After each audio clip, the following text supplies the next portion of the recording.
Welcome back to the Public Gardens GIS training series. This is lesson 5. Today we're going to learn how to set up our GPS data collection equipment and collect some field data using the ArcGIS Public Gardens data model. To complete this lesson, you'll need a mapping grade GPS receiver and a Windows mobile-based data logger running Esri's ArcPad 8 or 10 software. All right, let's get started. So the first thing we want to do is take a look at the equipment that we're going to be using today. We have a Trimble Pro XH Bluetooth GPS receiver mounted on top of a prism pole with our data logger, which is a Trimble Nomad, connected to the side of it. So one of the first things we want to do is, of course, mount our GPS receiver on top of our prism pole, turn on the power, and then we're going to raise the pole up so that it's over our head so we get a clear GPS signal. I usually go to just about 6 feet so that it's not too high.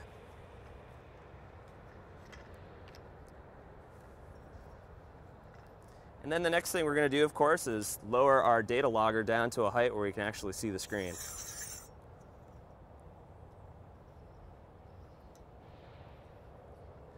And then, of course, when we're ready to collect information on our plants, we'll move this pole to the actual location of the plant that we're going to be recording the center of. The next thing we're going to do is turn on our data logger and set some options on the screen in ArcPad. Okay, so the first thing we're going to do here is turn on our data collection device, and then we're going to start ArcPad. If you have ArcPad 8 or 10 installed, you'll have the ArcPad Today toolbar here. You can just hit the ArcPad icon on that. If not, go to the Start menu and start ArcPad from there. And ArcPad will take a varying amount of time to start up on your device, depending on how fast it is, just like any program. And once we get going here, we're going to open up choose a map to open if you're using ArcPad 10. And then it'll list all of the maps that are currently installed on your data collection device. And if you completed our previous lesson, you should have a map for the East Asian section on there. We'll go ahead and click on that, and then click the OK button, and the map will load. And as the map loads, you should see the aerial photography of the East Asian section for the UC Davis Arboretum load in. And now that it's all loaded, the first thing we're going to do is go through and check some of the options in the program to make sure that everything's set up correctly for our data collection today. So the first option we're going to go to, along the file toolbar here, you should see an icon for, looks kind of like a sheet of paper. Hit the down arrow under it, and then hit Options. And we're going to want to make sure that our display units are in US units or statute units. You can look through the different options available to us by scrolling along the bottom.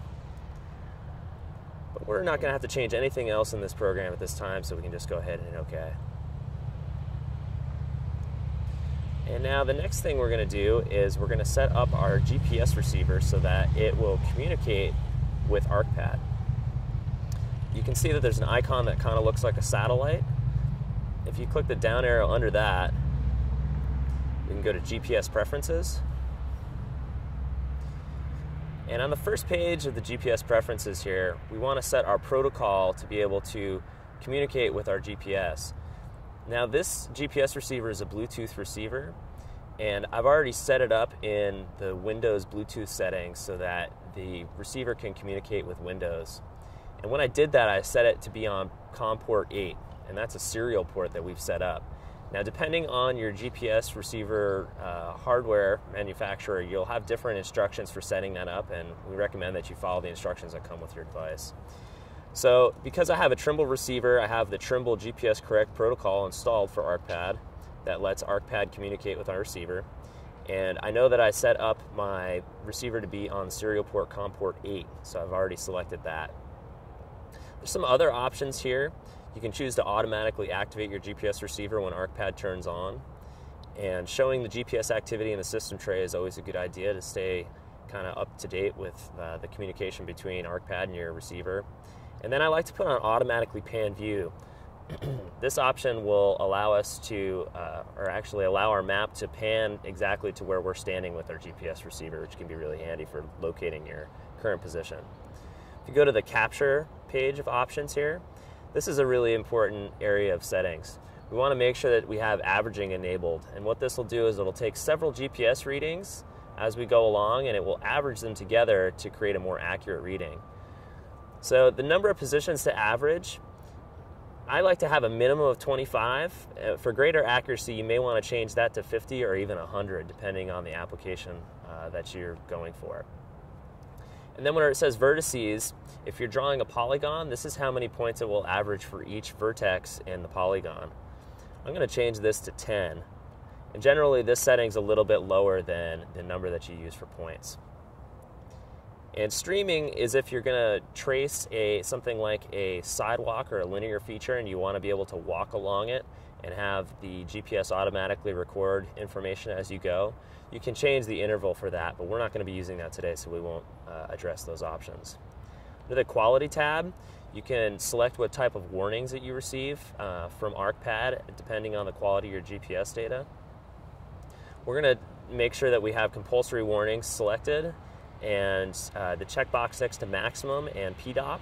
We're going to put in a value of 6, and this is a recommended value from the GPS manufacturer for data quality.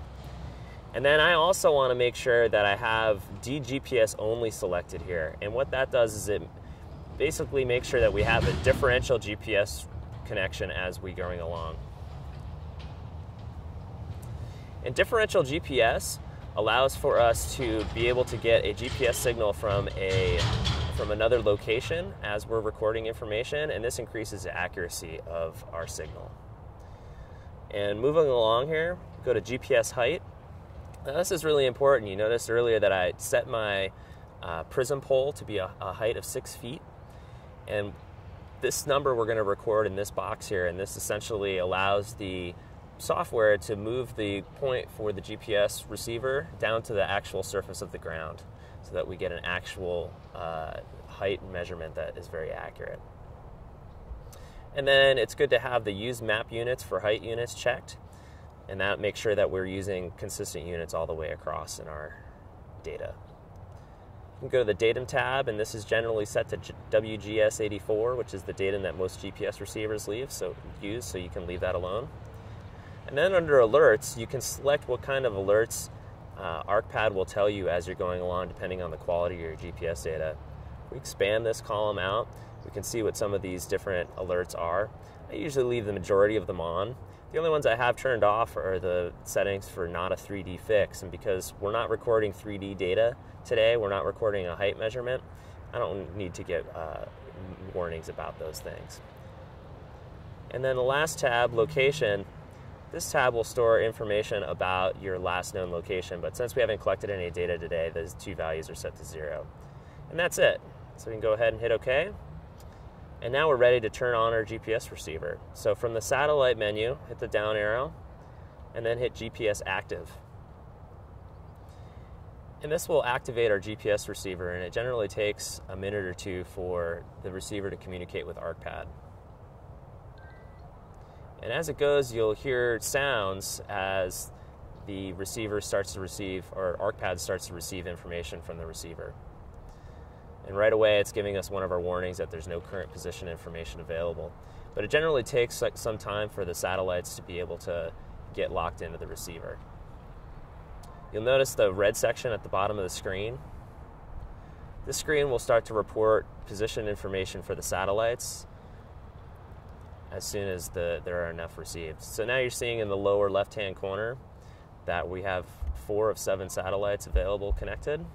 ArcPad will continue to report these errors until we have enough information to get an accurate fix. Okay, so one of the things we're going to take a look at here are the settings that are along the bottom of the screen here. Actually, it's more of some information that it's reporting. So as I mentioned before, ArcPad will continue to report that there's no position fix available. And because it says no fix at the bottom, you may want to turn that option off so you're not constantly hitting dismiss. So I'm going to go ahead and do that really quickly. So if you go to the GPS settings, or the GPS preferences from the GPS menu here, can go over to alerts and expand this over, and we can turn off some of these, some of the visual warnings so that we don't have to hit dismiss. So I'm just going to go ahead and turn off the visual warnings for all of these, and it will just make a sound for us. And it'll also report this information at the bottom of the screen for us as we go. So that'll make it a little bit easier for us to get our job done.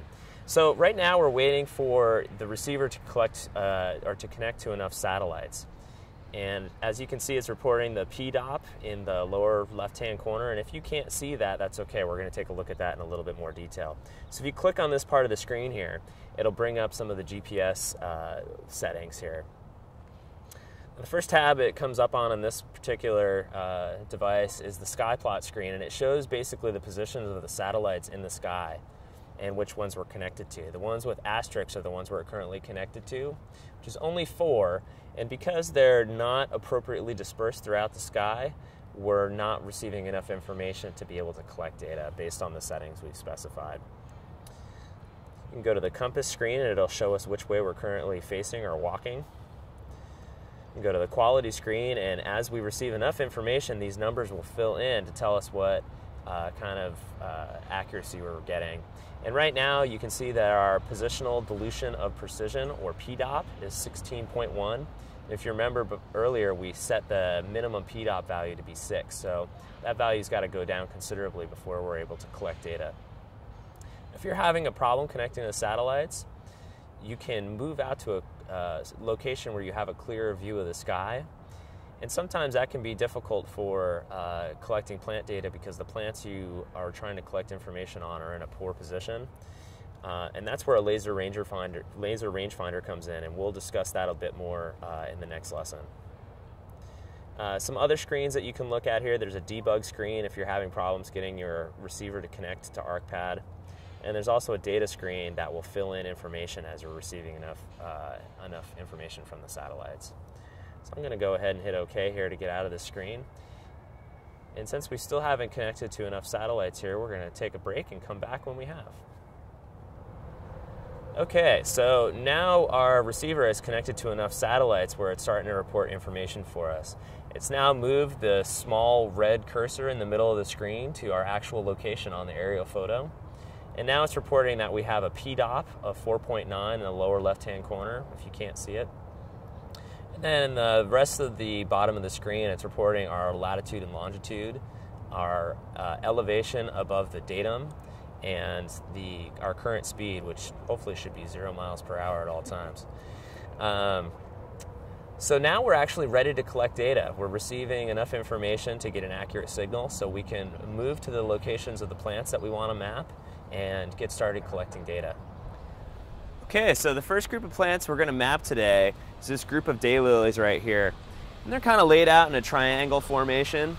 And because they're kind of grown together in a fashion that we don't want to map each individual, we're going to map this as a mass planting. So we essentially want to draw a line around the outside of it, and then we're going to record a point in the center of it to record our taxonomic information. So to collect the points for this plant, we're going to put a vertex here with the GPS receiver, and then we're going to move it to here, and then we're going to move it out here. And then when we're done, we'll enter some information about this polygon, and then we'll take one more GPS point in the center, and then we'll tie these two things together in the data model with an ID number. Okay, let's get started collecting our first data point. Okay, so now we've got our GPS set up at the location of the first vertex we want to record of this mass planting. So what we're going to do is go to the Edit menu here. It has a pencil on it. And you'll see that there's a pencil icon here on the left. We're going to hit that, and it'll ask us which layer we want to collect information on, and we have Plant Center and Mass Planting as our two choices. Go ahead and collect Mass Planting, and then we should be able to hit this icon here to go down the drop down and select the type of data we want to collect, and we want to collect the polygon.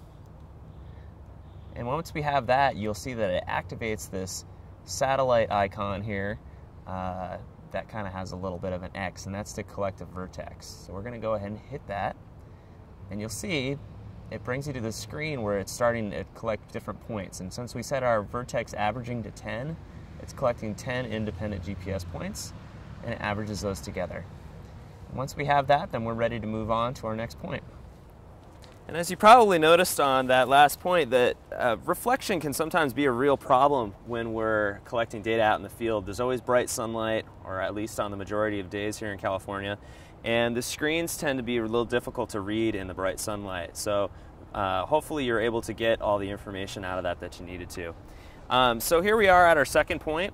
And another thing I'd like to mention at this point is that a lot of these prism poles have a little level on it. And the more level that you can get the pole when you're taking your point, the more accurate that location is going to be. So let's go ahead and take that second point. So to put the next vertex in, you can hit the icon at the bottom of the screen that has a little satellite, a point, and an X. You can also hit the one at the top. I'm going to hit the one at the bottom here. Up, and it tells us that we have no current position fix. So that's also indicated in that red area at the bottom of the screen. So basically, the warnings that we've set up keep us from collecting data when we don't have enough information to do so. So basically, we have to wait until we have enough satellites again to be able to take this point. Okay, so now we're back and we've got our satellites connected again and our PDOP sufficiently low so that we can start collecting information. Right there. So to collect our next vertex, I'm going to go ahead and hit the satellite icon with the X down at the bottom of the screen, or you could hit the one at the top. And again, it's going to go to this screen where it's going to average a number of points for us and collect a more accurate position. Once it gets to 10, we're ready to move on to our next point. Okay, so let's move on now to the third point.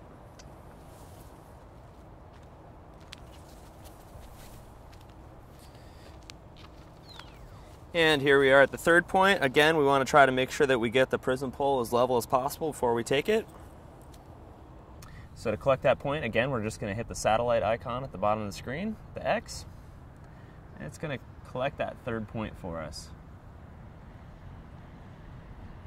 And it averages the 10 vertices together. And then we are ready to finish our polygon. So the next step in the process is to hit the forward arrow down here, and that will move us to the next screen where we enter attributes about this polygon.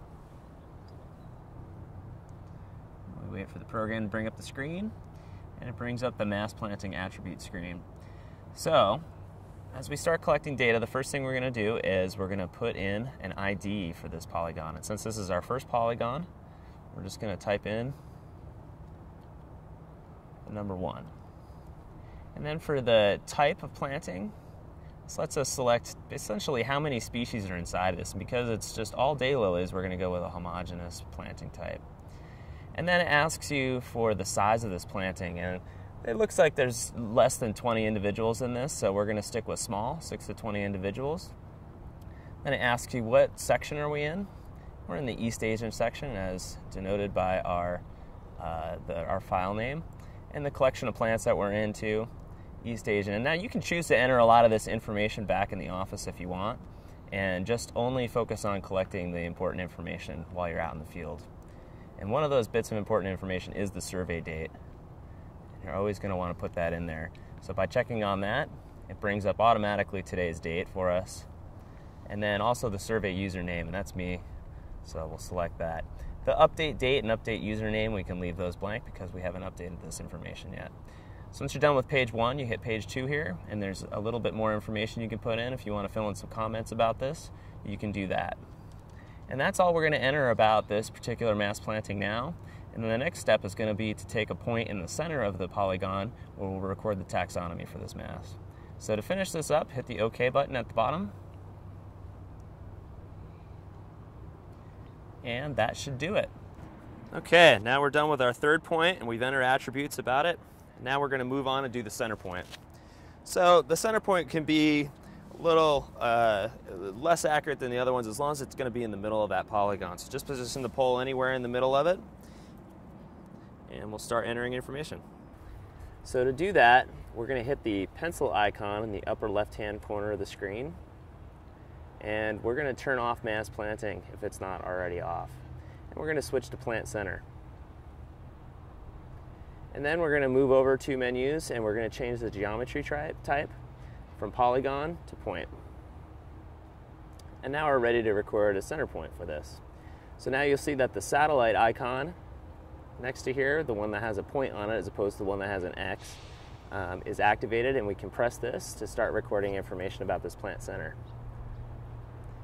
And because this is a point, it operates a little bit differently. You can see at the top of the screen, if you can read it, that it says plant center and then it has a percentage next to it. So it's basically going through and recording the position information from the satellites in the background as we enter the attributes for this particular point.